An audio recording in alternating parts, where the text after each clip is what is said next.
Merhaba kıymetli izleyenlerimiz. Bu hafta Bursa Orhaneli'ndeyiz. 27.si düzenlenen Karagöz Kültür Festivali ve Yörük Türkmen Toyunu sizler için ekranlara taşımaya geldik.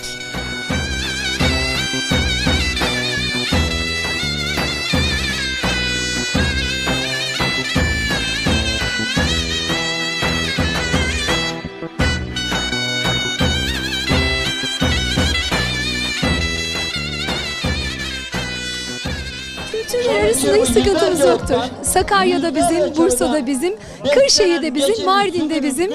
Bir tarafımda Sakarya Milletvekili, bir tarafımda da Bursa Milletvekili var. Hemen bir hoş geldiniz diyoruz. Hoş geldiniz Sayın Vekilim. Çok teşekkürler, çok sağ olun. Tanıyabilir miyiz siz efendim? Çiğdem Erdoğan Atabek ben, Sakarya Milletvekiliyim. 27. Karagöz Kültür Şenlikleri ve Yörük Türkmen Şöleni'ne katılmak üzere buradayız. Gerçekten muazzam bir program, tebrik ediyorum. Başı yazmalı. İlk defa mı geldiniz Sayın Vekilim? Evet, ilk defa geldim.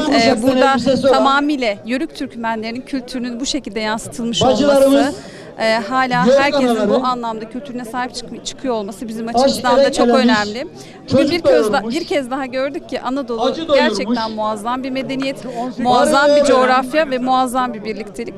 Biz bugün burada çok güzel misafir ettik. Yörük Türkmen arkadaşlarımız, emeği geçen herkese ayrıca teşekkür ediyorum. Biz teşekkür ediyoruz efendim. Şimdi yanımızda Bursa Milletvekilimiz var Sayın Vekilim. Hoş geldiniz. Tanıyabilir miyiz efendim sizi? Hoş bulduk efendim. Bursa Milletvekili Ahmet Kılıç ben. Tabii son derece güzel bir ortamda bugün sizlere konuşuyoruz açıkçası. Önemli olan bu kültürü, bu medeniyeti, Adriyatik'ten Çin'e kadar uzanan bu güzellikleri daim kılmak, ilerleyen günlere ulaştırmak, ecdattan bize kalmış bu güzellikleri inşallah, hoşgörüyü, samimiyeti tüm dünyaya yaymak ve bugün bir kez daha görüyoruz ki nice güzelliklere sahip, dünyadaki pek çok medeniyetten daha farklı ve daha şanslı olduğumuzu görüyoruz. Bu güzellikleri burada sergileyen çok değerli belediye başkanımıza ve çok değerli heyetine bir kez daha teşekkür etmek istiyoruz. Bizleri kırmayıp buralara gelen milletvekillerimize, bakanlarımıza da ayrı ayrı teşekkür ediyoruz. Bizler de size teşekkür ediyoruz efendim. Sağ olun, var olun. Çok teşekkürler.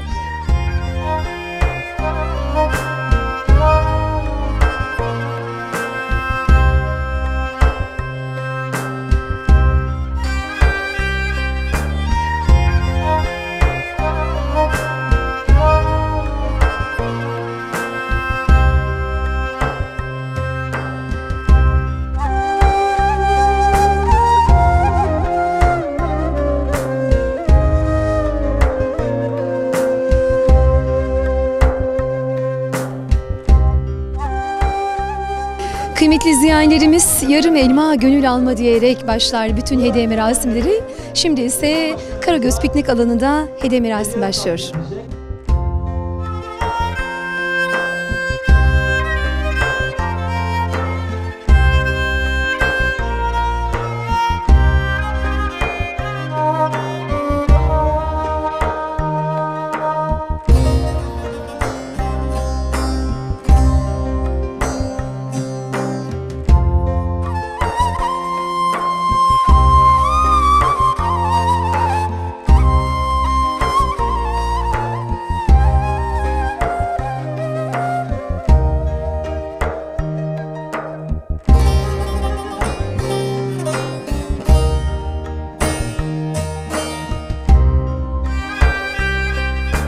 Şenliğimiz bütün coşkusuyla devam ederken geleneksel, çok geçmişe doğru gideceğiz.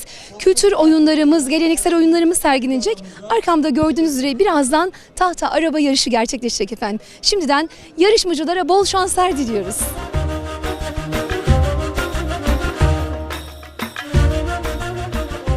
Gelenekseler olarak yıllardır süregelen bu kültürlerin mirasını taşıyan çocuklarımız tahta araba yarışında yarışmaya başladılar. Bir tanesi düştü şu an. Birisi çakacak. Of. Evet, birincimiz geliyor alkışlarla. Elini kaldır kolunu. Kaldır.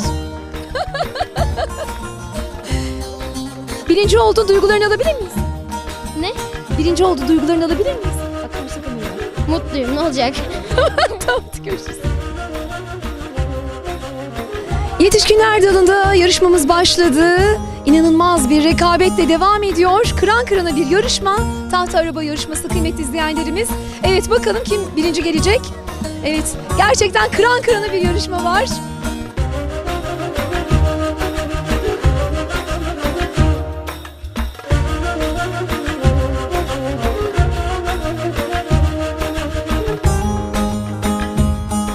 Sayın Başkanım, Sayın Başkanım yine Isparta'ya mı gönderdi kupayı? Efendim, her sene Isparta alıyor kupayı. Bir sene eğitim yapıyorlar Isparta'da, orada dağda. Sonra Şike var. Burada bizi geçiyorlar. Birinci bu sefer beyi yarıştırmadık kupaları götürüyorsun diye. Bey bir tane dernek başkanını koydu, gene kupayı aldı. Kaç aydır çalışıyorsunuz bu yarışma için? Şimdi Karpas'ta devamlı bazen insanın yeteneği olması lazım ki çalışarak onu geliştirsin. Özümüzde bu kültür var ki bugün birinci geliyoruz. Aynen şöyle diyoruz o zaman. Bir sonradan olma değil, anadan doğma biz bununla büyüdük diyorsunuz efendim. Ben bütün yarışmacılara teşekkür ediyorum. Bizim gönlümüzde herkes birinci ama hakikaten her sene ne kısmettir bilmiyorum. Hep Isparta birinci geliyor. Bu sefer de Hasan Parlak Yıldız birinci geldi. Ama Teşekkür eşek ediyorum. ile odun taşıma yarışmasında geçen yıl yine İzmir almış, bu yıl yine İzmir aldı. Öyle değil mi? Geçen sene De öyle oldu. 2 seneden beri ben yarışmadığım için İzmir alıyor. Ben yarıştığım zaman ben topluyorum hep kupaları.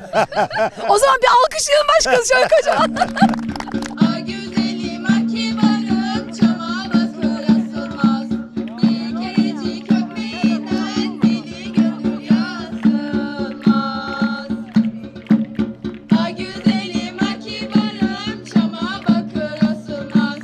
Bir kerecik öpmeyinden deli gönül yazılmaz.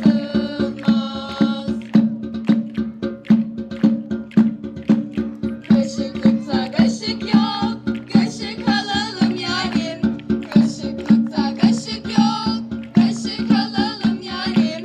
İkimiz de bir boyda yarim, aşık olalım yarim. İkimiz de bir boyda yarim, aşık olalım yarim. Ay güzelim akibarım çama bakır asılmaz. Bir kerecik öpmeyinden deli gönül yazılmaz. Ay güzelim akibarım çama bakır asılmaz. Bir kerecik öpmeyinden deli gönül yazılmaz. Alanda dolaşırken efendim gençlerimize rastladık, dinamik gençlerimize rastladık. Bakalım nereden gelmişler, neler söyleyecekler. Efendim merhaba, tanıyabilir miyiz sizi? Evet, merhabalar. Adım Yusuf Alfat. Türkiye Büyük Düşünen Gençlik Platformu Genel Başkanıyım. Bugün Türkiye'nin dört bir yanından platformumuzun üyeleriyle beraber 27.si düzenlenen Karagöz şenliklerine ve Yörük Türkmen Toyu'na katıldık. Güzel bir festival. Burada mutluyuz. Büyüklerimizin bize gösterdiği kültürel değerlerimizi biz de onların izinden giderek yaşatmaya çalışıyoruz. Özellikle platformun çalışmaları nasıl efendim? Neler yapıyorsunuz, neler yapacaksınız ya da yeni projeleriniz var mı? Bizim gençlik platformumuz Türkiye'nin 81 tane ayrı üniversitesinde, aynı zamanda Kıbrıs'ta ve Azerbaycan'da teşkilatlanan bir platform. Eğitim ve kültür üzerine çeşitli faaliyetler yapıyoruz. Genel anlamda Türkiye'nin birleştirici ve bütünleştirici hedeflerini göz önünde alarak buna uygun eğitim faaliyetlerinde bulunuyoruz, öyle söyleyeyim. Bunlar güzel. Bir kızımıza da soralım, öğrencimize soralım. Sizi tanıyabilir miyiz efendim? Adım Fatma İler. Ben de arkadaşlarla beraberim. Biz de Türkiye'nin dört bir yanından bu platforma, festivale katılıp onu şenlikleri biz de yaşamak için geldik. Hepimiz bu arkadaşlar ve diğer üyelerimizle birlikte Türkiye'nin çeşitli yerlerinde geleceğimiz için ve geçmişimizi yaşamak için bu festivalde bulunuyoruz ve çeşitli çalışmalar yapıyoruz. O şekilde. O şekilde. Aynen. Evet. Biz de ne diyoruz o zaman? Yolunuz açık olsun, başarılarınız daim olsun efendim. Teşekkür ediyoruz. Sağ olun. Dereler doldu taşına, gözlerim doldu yaşına. Dereler doldu taşına, gözlerim doldu yaşına. Ben nerelere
Yörük ve Türkmen kültüründe olması gerekenler aslında bunlar kıymetli izleyenlerimiz. Yörük Türkmen kültüründe olmazsa olmazdır bunlar. Şu an odun parçalama yarışması, odun kırma yarışması olacak. Gördüğünüz üzere eşekle odun taşıma yarışması, keçi sağma yarışması ve tahta araba yarışması gerçekleştirildi. Şimdi bunu hep beraber takip ediyoruz. Bakalım kim kazanacak?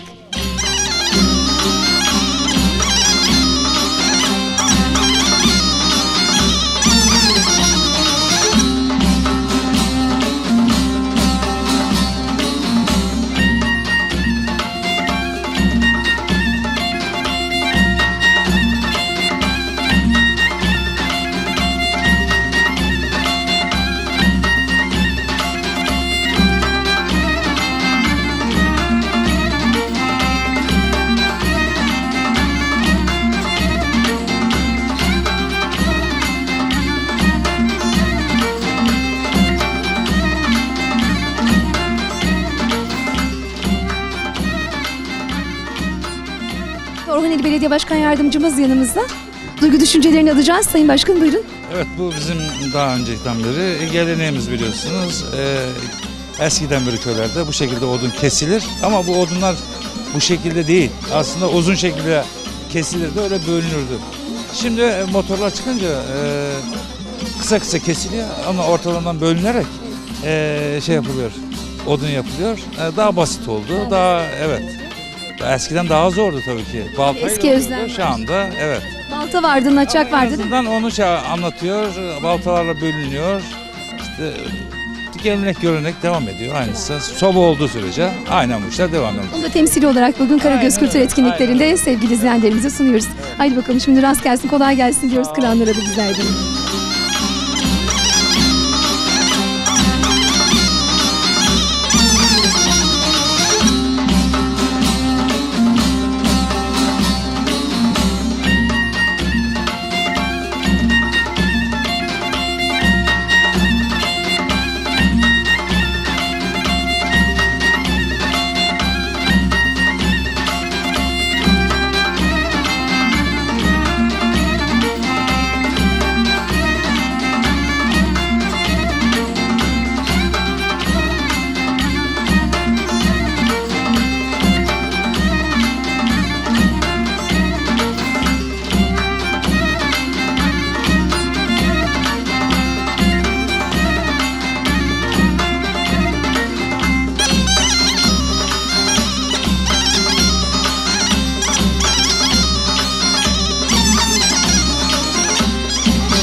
Evet Sayın Başkanım, yürüyenlere de ödül verdiniz burada. Bunu bir öğrenebilir miyiz?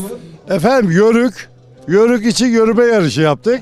Mehmet abiyle Şakir abimiz bu ödülü 2 tane birinci yan yana gol gola bitirdiler. 2 birinci oldu sonuçta. Çok teşekkür ediyorum başkanıma. Çok teşekkür ediyorum. Evet, biz de teşekkür ediyoruz.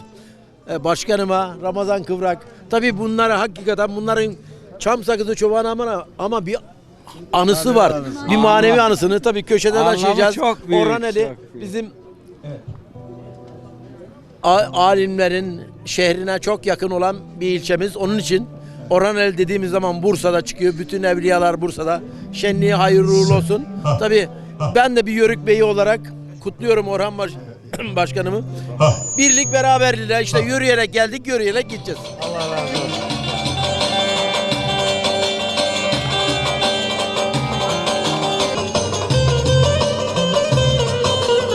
27. Karagöz Kültür Şenliklerinde gördüğünüz üzere Orhaneli Belediye Başkanımız İrfan Tatlıoğlu ve Türkiye'nin dört bir tarafından gelen misafirlerimizle beraber şölen alanında Coşku Doruk'tan.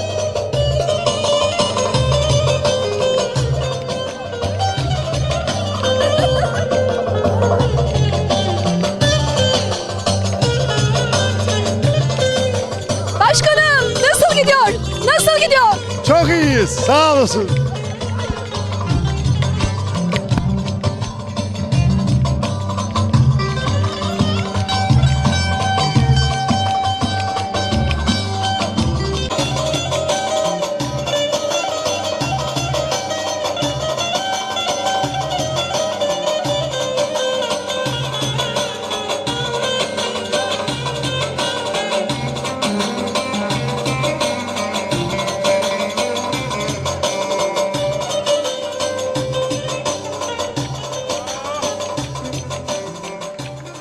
Kıymetli izleyenlerimiz, Karagöz Kültür Festivali ve Yörük Türkmen Toyu etkinlikleri kapsamında bugün birbirinden kıymetli sanatçılarımız yer alacak. Onlardan bir tanesi de İsmail hocamız. Bağlamasıyla, sesiyle, sözüyle, sazıyla ama her şeyden önemlisi araştırmacı kimliğiyle ve derlemeci yanıyla çok özel bir isim. Evet, hoş geldiniz Sayın Hocam. Hoş bulduk. Siz de hoş geldiniz. Nasılsınız? Sağ olun, iyiyim. Sizler? Çok teşekkür ederiz. İlk defa mı geldiniz efendim? Buraya ilk defa geliyorum. Yani çeşitli yerlerde konserlere çıkıyoruz tabii ama buraya ilk defa geldim. Nasıl bir atmosfer? Birazdan sahne alacaksınız. Evet, valla gayet güzel. Yurdun dört bir tarafından gelen misafirler burada. Çok güzel bir kaynaşma ortamı. Evet, biraz. Siz hemen hemen Türkiye'nin her yerinde görüyoruz. Yörük Türkmen toylarında, festivallerde, özellikle kültüre dair her yerde varsınız. Sizin bir de derlemeci yönünüz çok ağır basıyor. Ben birkaç eserinizi dinleme şansına nail oldum. Bununla ilgili neler söylemek istersiniz? Çünkü derlemeler inanılmaz kıymetli ve gün yüzüne çıkmamış çoğu eseri de şu an tüm Türk dostlarıyla paylaşıyorsunuz. Benim daha çok Emirdağ yöresinden derlemelerim var. Rahmetli Halis Erenoğlu'dan. Günümüzde derleme tabii çok kıymetli. Çünkü artık kaynaklar yavaş yavaş yok oluyor ve bunlara ulaşmak çok zor. Artık belki de sonları temsil ediyoruz diyebiliriz. Bu kültür asla bitmez tabii ki ama dediğim gibi artık derleme olayı biraz da eskisi gibi değil. Kaynaklar dediğim gibi göçüp gidiyorlar ya da ulaşılmıyor artık. Bu anlamda bu kültüre katkı sağlamaya çalışıyorum elimden geldiği kadar. Bunları aynı zamanda sazımla, sesimle icra etmeye çalışıyorum derlediğim türküleri. Özellikle şunu da ben merak ediyorum. Tabii ki işte haydi bugün benim canım sıkıldı. Bugün de ben gideyim ne bileyim Afyon'a gideyim, Emirdağ'a gideyim, Amasya'ya gideyim. Oradan da bir derleme yapayım diyerek herhalde yola çıkılmaz. Bunun bir altyapısı vardır. Bunun kaynaklarını nereden ediniyorsunuz efendim? Mutlaka birileri aracı oluyor sağ olsunlar. Tanıştırıyorlar. Bu çok önemli. Yani o kaynağa ulaşabilmek adına. Tabii hani bugün ben gideyim bir derleme yapayım diye olmuyor mutlaka. Beste de aynı şekilde mesela hani bugün bir beste yapayım diye değil. O ilham dediğimiz olay var ya, pencere açık içeri girecek diyor da o gelmek zorunda. Yani sağ olsunlar. Onlar da yani bu bizleri tanıştıran insanlar da en az bizim kadar bu kültüre hizmet etmiş oluyorlar diye düşünüyorum ben. Ayrıca bizleri buraya davet eden Orhaneli Belediye Başkanımız İrfan Tatlıoğlu'na çok teşekkür ediyorum. Yöre kültürüne sahip çıktığınız için, bu değerleri bizlere sunduğunuz için, o saklı değerleri o kültür heybesinin içerisinden doldurdu bizlere sunduğunuz için size çok teşekkür ediyoruz efendim. Ben teşekkür ederim. Her zaman bu kültüre hizmet etmeye devam edeceğiz sazımızla, sözümüzle. O zaman biz sizi fazla tutmayalım. Seyirciler bekler. Sizi sazınızla sözünüzle baş başa bırakalım. Orhaneli Kültür Şenliklerinde de Türklerinize baş başa kalın efendim. Haydi bakalım. Sağ olun.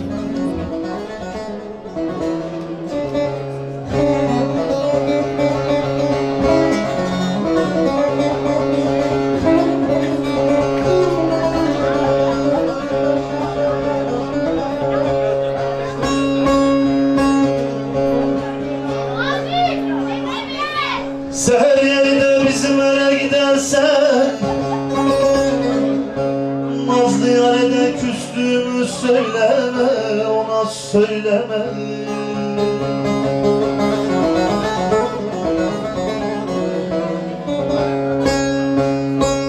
Ne hallara düştüğümü sorarsa, o yar beni sorarsa, sorarsa.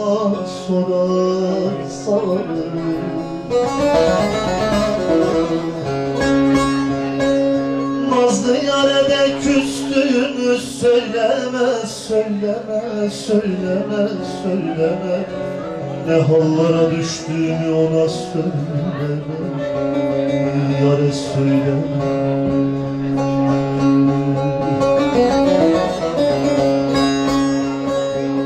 Ne hallara düştüğümü sorarsa,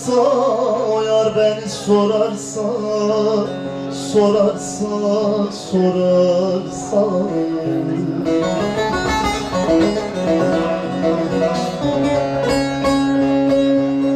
beni derde estin söyleme, söyleme, söyleme, söyleme. Nazlı yara küstün ona söyleme, ona söyleme. Emirdağ birbirine uladı, Emirdağ birbirine uladı. Altın yüzük parmağında dolanır, gelir dolanır. Altın yüzük parmağında dolanır, gelir dolanır. Burnunu büyüdü gelin olanı, burnunu büyüdü gelin olanı. Kız iken yandım sen değil misin, gelin sen misin? Kız iken yandım sen değil misin, gelin sen misin? Kıymetli izleyenlerimiz 27. Karagöz Kültür Festivali ve Yörük Türkmentoyu bütün coşkusuyla devam ederken bu güzel emeği sırtlanan ve bizlere sunan çok kıymetli bir isim var yanımızda. Türkiye Türk Dünyası Yörük Türkmen Birliği Genel Başkanı ve Orhaneli Belediye Başkanı Sayın İrfan Tatlıoğlu. Değerlendirme yapacak, bakalım bugün neler yaşıyoruz, neler yaşayacağız. Sayın Başkanım hayırlı uğurlu olsun öncelikle. Efendim öncelikle sizlere çok teşekkür ediyoruz. Sizler bize her daim takip ediyorsunuz. Bizi bütün seyircilerimizle, izleyicilerimizle buluşturuyorsunuz. Mevlüt Bey'in şahsında tüm ekibini teşekkür ediyorum. Sağ olsunlar. Bugün Orhaneli'nin 27. Karagöz Kültür Şenliği'ni yapıyoruz. Bugün ikinci günü. Dün çelenk merasimiyle başladık, kortez yürüyüşüyle başladık, toplu sünnet merasimleri yaptık, mevlütlerimizi okuduk, mehter konserlerimizi yaptık. Bugün de kültür ağırlıklı olan, Yörük Türkmen Birliği'ne üye olan ve tüm Yörük Türkmen derneklerini buraya topladık, üye olmayanları da topladık. Hep birlikte bugün kültürümüzü ön plana koyabilecek çok güzel mizansenler yaptık. Çok güzel oyunlar, çok güzel yarışmalar yaptık. Doğrusu biraz da birbirimizi özlemiştik, birbirimize kavuştuk. Arkadaşlarımızla sohbet ettik. 70'e geçik ilden misafirimiz vardı. 11 tane dış devletten misafirimiz vardı. Azerbaycan, Türkmenistan, Doğu Türkistan Başbakan Yardımcımız vardı. Ben gelen heyetin hepsine teşekkür ediyorum. Burada dolu dolu bir gün geçirdik. Dünyaya mesaj verdik. Ülkeye mesaj verdik. Bugün göçümüzde vermiş olduğumuz en güzel mesajdı bana göre. Göçümüzü yaptıktan sonra çadırımızı kurduk. Çadırımızın önüne Türk bayrağını asarken tüm arkadaşlarımızla, yurt içindeki derneklerimizle ve uluslararası Türk dünyasındaki bütün devlet temsilcileriyle beraber Türk bayrağımızı çadırın önüne astık. Bu şu demekti. Biz tekrar dünyada bir beraber olduk ve bu bayrağın altına girdik. Bizim bayrağımızı, istikbalimizi ve istiklalimiz için her şeyi yapabiliriz. Ey dünya, bizle oynama. Biz Türkler 10 bin yıldır bu tarih sayfalarında varız. Kıyamete kadar da olacağız. Bizi yok etmek için uğraştıkça siz batacaksınız, biz yükseleceğiz. Tarih sayfalarına baktığımızda bir 100 yıl kadar şu Anadolu coğrafyasında dinlenmeye çekilmiştik. Ama öyle uğraştılar ki ona bile tahammül edemeyince bizler şimdi uyandık. Bizler şimdi siyasette de varız, ekonomide de varız, ticarette de varız. Ülkemizi ileriye götürmek için her şeyi yapmak için de hazırız ve yapıyoruz. Çünkü bizler bu ülkeyi karşılıksız seviyoruz. Onun için bugün buradaki mesaj birlik beraberlik içerisinde ülke menfaatleri doğrultusunda yapabileceğimiz her şeyin en iyisini yapabiliriz göstermek ve dünyaya şu mesajı tekrar söylüyoruz. Biz Türkler olarak, biz bu Türkiye Cumhuriyeti Devletleri olarak, İslam dünyası coğrafyasında hadime olarak biz bu dünyada devamlı var olacağız. hiçbir oyuna gelmeyeceğiz. Siz bizle uğraştıkça biz birbirimizi daha da çok seveceğiz, daha da çok çalışacağız, daha da çok ilerleyeceğiz diyorum. Ben size teşekkür ederim. O zaman biz de şöyle diyoruz kıymetli izleyenlerimiz. Tarihte vardık. Şimdi de tarihimizde burada sınırlarımızda bir tarih yazıyoruz. Orhaneli'nde Karagöz Kültür Festivali'nde diyoruz ki Türkiye Cumhuriyeti bugün Orhaneli'nde tekrar birlik ve beraberlik adına nefes aldı. İyi ki varlar, iyi ki varız.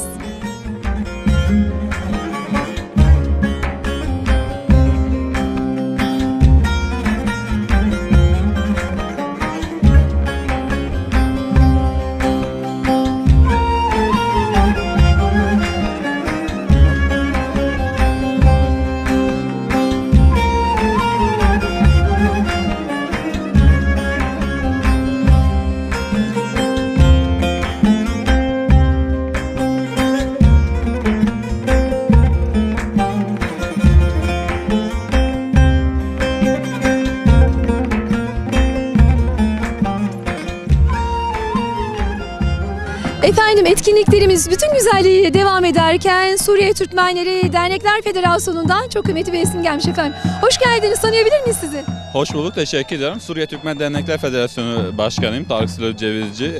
İstanbul merkezli bir federasyonuz. Suriye'den gelmiş bizim soydaşlarımız, Türkmenlerimizi burada hem Türk toplumuyla entegre etmek, hem kaynaştırma hem de kendi aramızdaki birlikteliği ve bütünlüğü sağlamak adıyla bir federasyon kurduk. 7 dernekten oluşmaktayız. Bu sene de sağ olsun İrfan Başkanımız bizi ilk defa buraya davet etti. Biz de ilk defa katılıyoruz. Hakikaten çok mutlu olduk katılmaktan, çok memnun olduk. Burada kendi özümüzden, kendi kökümüzden, kendimizden bir şeyler bulmak hakikaten bize mutluluk ve gurur verici. Yani bu tür etkinliklerin sayısının artması, yani birçok yerlerde böyle faaliyetlerin yapılması açıkçası bir millet olarak bizi hem tanıştırma hem kaynaştırma bağımından çok güzel faaliyetler. Biz de burada olmaktan hakikaten mutlu ve gurur duyuyoruz. Bundan sonraki faaliyetlerde de inşallah daha böyle geniş kapsamlı bir katılım gerçekleştirmeyi planlıyoruz.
Türküler bizim en büyük mirasımız kıymetli izleyenlerimiz. Bu mirası da en iyi taşıyanlar ve günümüzde türküleriyle, özüyle, sözüyle bu kültüre emek veren çok kıymetli bir isim var yanımızda. Neslihan Yılmaz Ören. Hoş geldiniz. Hoş bulduk. Kıymetli insanlar, çok teşekkür ederim güzel sunumunuz için. Bugün Orhaneli'ndeyiz. Sahne öncesindeyiz. Yine sahne öncesi bir röportajdayız sizinle. Güzel bir ortam. Doğasıyla, havasıyla çok güzel. İnşallah güzel de bir program olur. Bizleri izleyenlere her zaman çok teşekkür ediyoruz. Soruyorlar. Şehriban Hanım'la ne zaman çekimleriniz diye soruyorlar. Alışmışlar demek ki. Allah eksik etmesin, Allah itibardan düşürmesin. Hepimizin yolu her zaman açık olsun, her daim açık olsun. Emeği geçen herkese teşekkür ederiz. Bizleri Teke yöresinden geldik. Bizleri burada, Bursa'da ağırlayan herkese çok teşekkür ederiz Şehriban ablacığım. Bizler de kendisine çok teşekkür ediyoruz. Her zaman diyoruz ya, biz kültürümüze, heybemize neler taşıyoruz? Kültür taşıyoruz. Onlar türkü taşımaya geldiler. Bugün de o türküleri nereye? Karagöz piknik alanında harmana serecekler. Doya doya dinletecekler. Hadi şimdi Neslihan Yılmaz Ali'ni dinliyoruz efendim.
Türkiye'nin çeşitli illerinden gelen o güzel dernek başkanları ve kıymetlilerimiz bugün Karagöz Yaylası'ndalar ve şu an Isparta var yanımızda efendim.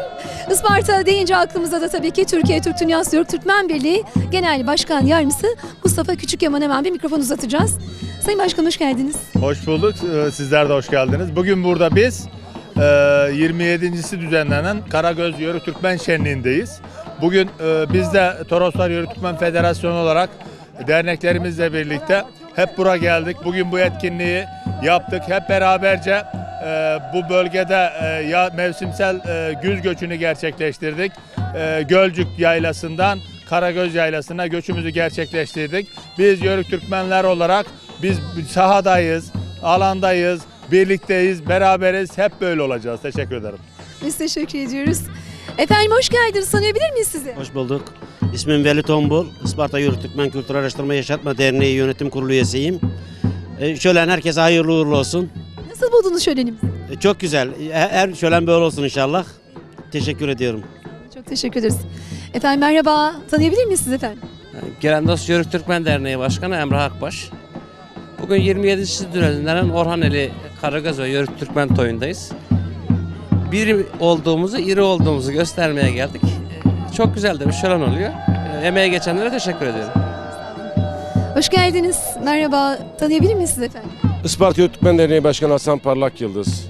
Dün dinler arası diyalog dediler. Bizi dinimizden etmeye çalıştılar. Bugün işte çok kötü bir söylem var. Kültürler arası diyalog diyorlar, dediler. Bizi kültürümüzden etmeye çalışıyorlar. Biz de inadını dün atamın yaşamış olduğu kültürü bugün Bursa Orhaneli'de yaşatmaya çalışıyoruz. Bundan sonra da diğer illerimizde, diğer ilçelerimizde ve köylerimizde bu kültürü yaşatmaya devam edeceğiz. Çok teşekkür ederiz. Hoş geldiniz. Tanıyabilir miyiz efendim sizi? Hoş geldiniz. Mustafa Yağcı, Toroslar Yörük Türkmen Federasyonu Genel Başkan Yardımcısıyım. Kültürümüze, bize kadar gelen kültürü bizden sonrakileri yaşatmak için bu kültürde bulunuyoruz. Orhaneli'ne ve Türkiye'ye hayırlı uğurlu olsun efendim. Teşekkür ederim. Teşekkürler. Efendim sizler de hoş geldiniz. Isparta'dan tanıyabilir miyiz sizleri? Isparta Senirkent Akkeçili Köyü Yörük Kültürünü Koruma ve Yaşatma Derneği Başkanı Şükrü İbişoğlu. Bizler Hilal ile Yıldız'ın birbirinden ayrılmaması için dağ taş demiyoruz. Her yerde birlik mesajlarını, birliğin pekişmesi için çabalarımızı sürdürüyoruz. Yalnız ben burada bir şey belirtmek istiyorum. Şölenler artık ülke genelinde o kadar yaygınlaştı ki bir haftada 3-4 ayrı yerde oluyor. Katılmak, birbirini tanışmak, kaynaşmak da artık zorlaştı. Bunun yerine burada bir örneği var Orhaneli'nde. Bursa'nın bütün yöresi burada. Biz bunu bölgelerimizde artık değerlendirip bölge bazında herkesin katılımıyla her şeyin olduğu çok zengin programlarla yapılmasında fayda görüyoruz. Daha kalabalık, daha çok dernek ve daha çok kitle değil mi? Bunlar çok önemli. Hem sesimizi duyurmamız açısından çok önemli. Herkes aynı anda orada olabilsin, bölünmesin. Her hafta başka yerlere dağılmasın. Biz yani sayı olarak ortalama 3 ay, 4 ay 3 ya da 4 tane her hafta 3-4 değişik yerde olmak yerine bir değişik yerde olsun, bir toplu yerde olsun, oralar yerine herkes bir yere birleşsin. Bu katılımı sağlamak için bu mesajı buradan vermek istiyorum. Yiğitlere gaflet basmış, uyanmaz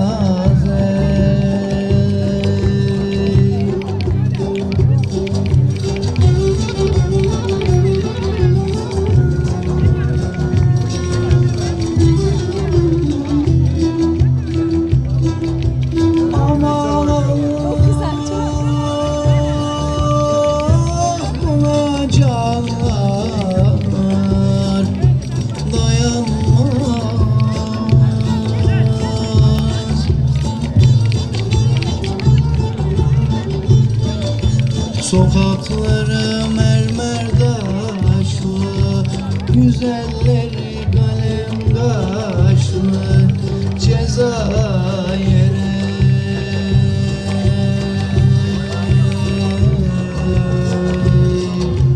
ölüm yerine.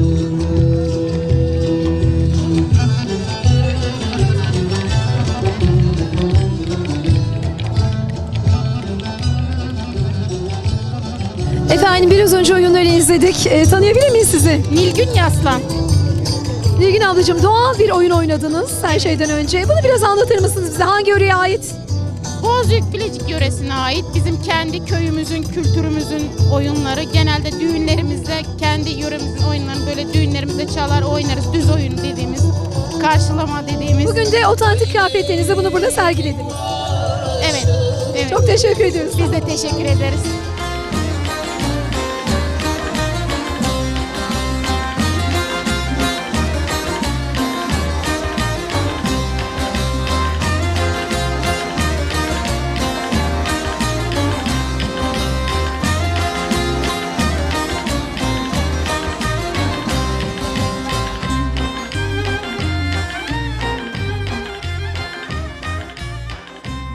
Kıymetli izleyenlerimiz, alanda dolaşırken yanımızda bir abimize rastladık. Hemen bir tanıyalım istiyoruz kendisini.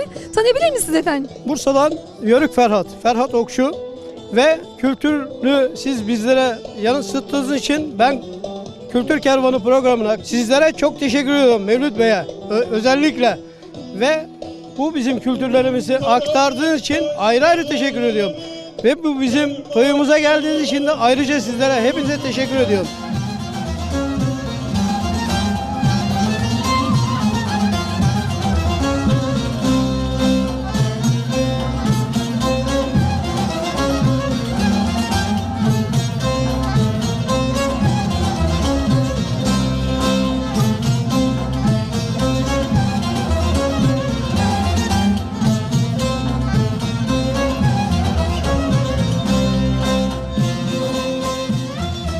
Kıymetli izleyenlerimiz, alan rengarenk, birçok sergiler açılmış, birçok çadırımızda kültüre dair birikimler var. Onları sunmaya gelmişler. Nereye? Orhaneli'ne, Karagöz piknik alanına.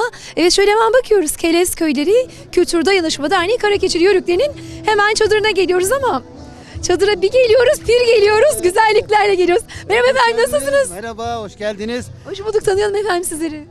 Ben Kelez ve Köyleri Kültür ve Dayanışma Derneği Başkanı Gültekin Atar ya da diğer adıyla Gültekin Hoca. Gültekin Hocam.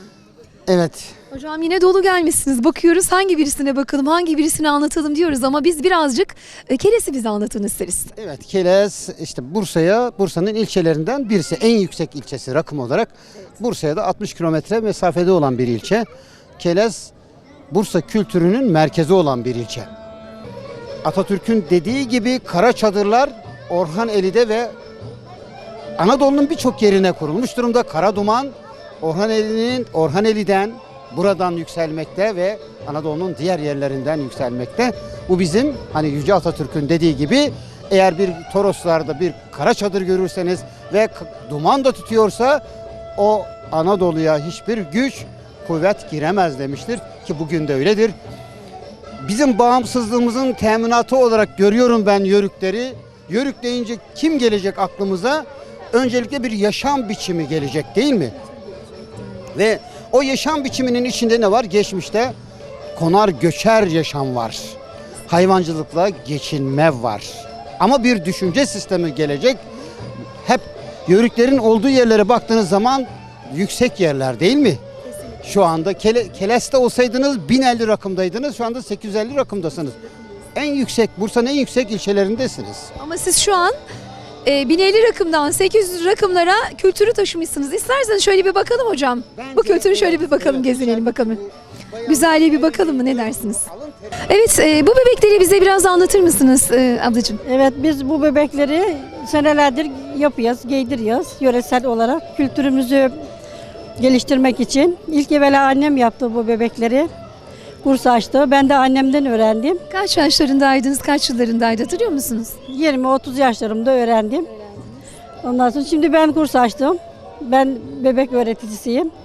Bu bebekleri biz yaptık. Yöresel bebekleri giydiriyoruz. Bütün üzerindekilerin hepsini siz mi yapıyorsunuz? İşte önlüğünden başlığına, şapkasına, tülbentine, oyasına, sarkasına kadar. Biz yapıyoruz. Peşkirini, giysilerini, oyasını, meldinleri hepsini. Özellikle şu boncukları soracağım. Keles'e çok özgü bunlar. Görünce bu şapkaları biz diyoruz ki Keles. Keles ekibi diyoruz. Bunları nasıl yapıyorsunuz? Bunları iğneyle yapıyoruz. İğneyle, boncukla yapıyoruz. Çok zor emeği. İnce iş çok. Çok zor. Bir normal büyükleri, folklor ekibindeki büyüklere bir şapkayı kaç gün dişliyorsunuz? Valla bu bebeklerin bir tanesini bir haftada anca yapıyoruz. Şapkayı da 3 günde anca yaparız. 3 günde anca Üç günde anca yaparız. Ay, emekleriniz bol olsun. Çok teşekkür Sağ olun, ediyoruz. Gerçekten teşekkür çok kıymetli. Çok teşekkürler. Sağ olun. Efendim, Keles çadırındayız. Hemen ablamıza soracağız bu nedir diye. Kolay gelsin. Bu hoş geldiniz, sefa geldiniz. Bu öreke, bu sümek, bu iyi, bu avşak. Bundan pantolon, eski insanlarımız, giyim, her şeyimiz bu ipler. Kirmenin bir değişiği midir? Kirmen değişik değil mi? İyi. Bu avşak deriz. Eski insanlar her şeyi bundan kendileri üretmişler. Koyunun yününden sağlıklı. Bunu yapıyorsunuz? Evet bunu yapıyorum. Halen evinizde devam eder misiniz buna? Yapıyorsunuz değil mi? Yapıyoruz biz bunları. Kültür adına taşıdığınız çok önemli bir miras. Biz de teşekkür ediyoruz. Kolay.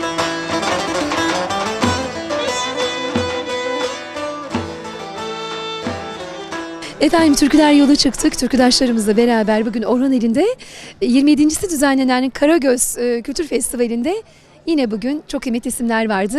Onlardan bir tanesi. Biraz önce türkülerini dinledik ama yakalamışken hemen dinlenmiş, artık yoruldular herhalde. Muğla İl Beyi, aynı zamanda namı değer Kerimoğlu İsmail Uzunoğlu yanımızda. Hoş geldiniz efendim. Bir de Türkiye Türk Dünyası Yörük Türkmen Birliği Genel Başkan Yardımcısınız değil mi İsmail Bey? Aynı zamanda Seydi Kemer Yörük Türkmen Derneği Başkanıyım.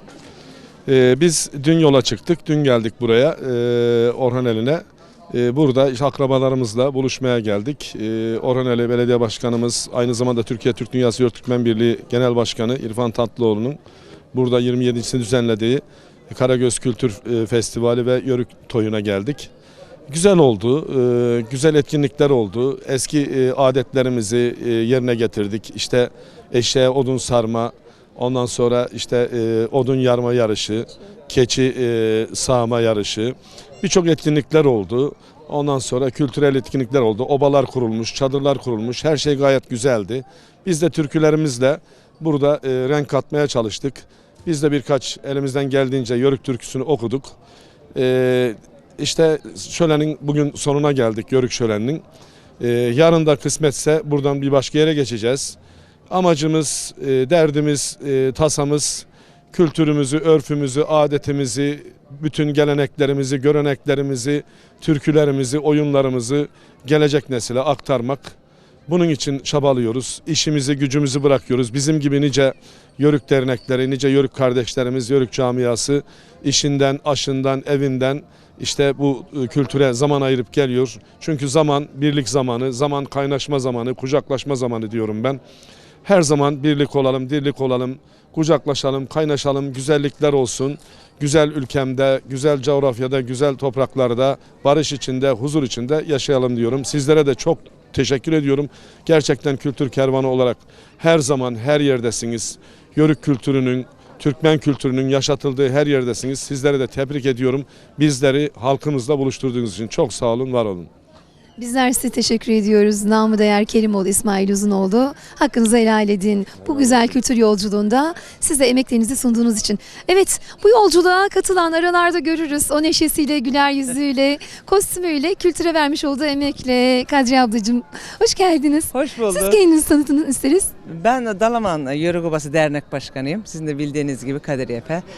Başkanım çok güzel anlattı. Muğla İl Beyimiz, aynı zamanda Seydi Kemer Dernek Başkanımız çok güzel şeyler söyledi.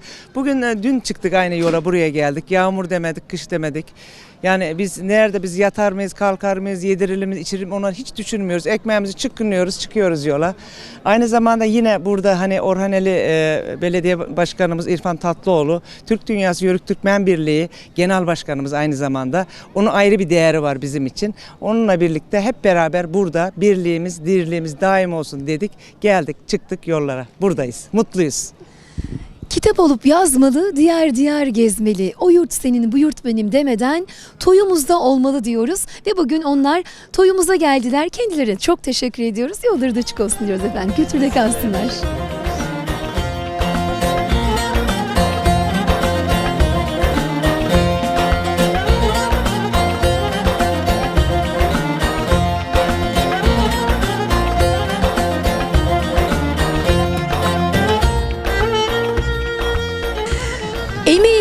Emekçinin, şimdi de yemekçinin yanındayız efendim. Emekçi var yanımızda. Emeği nakış nakış işlemiş.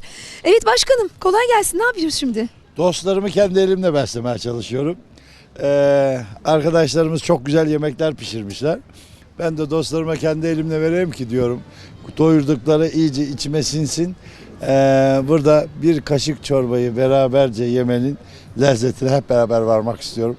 Ben bu konuda biraz hassasım. Kendi elimde doyurmak istiyorum bütün dostlarımı. Dostlarım da memnun, ben de memnunum. Kolay gelsin diyoruz. Gönül tasından sunulan yemekler ne denir? Afiyet şeker olsun denir. Şimdiden emeği geçen herkese de hakkını helal etsin denir. Evet, İrfan Başkanımız çorbayı doldurdu. Sıradaki arkadaşımızı alsın efendim hemen. Buyurun efendim. Buyurun. Hadi bakalım. Bunun tadı başkadır kesinlikle. Ben çorbayı da böyle. Evet. Başkan elinden yemek yiyoruz. Estağfurullah. Sağ olun. Evet, menü gerçekten çok zengin. Mercimek çorbamız, köfteli patatesimiz, pirinç pilavımız ve Kemalpaşa tatlımız var. Afiyet olsun diyoruz. Size kolay gelsin. Sayın Sağ olun, çok teşekkür ediyoruz. Sağ olun.